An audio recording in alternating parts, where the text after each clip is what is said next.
Akibat jarang ganti kulen atau sudah lama tidak ganti kulen, air kulen berubah jadi merah kecoklatan, berkarat.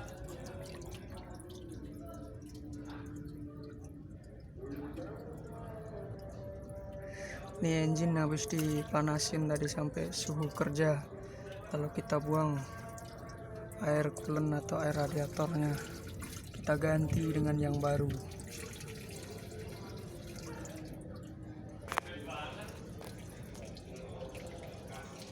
Ini engine Kamin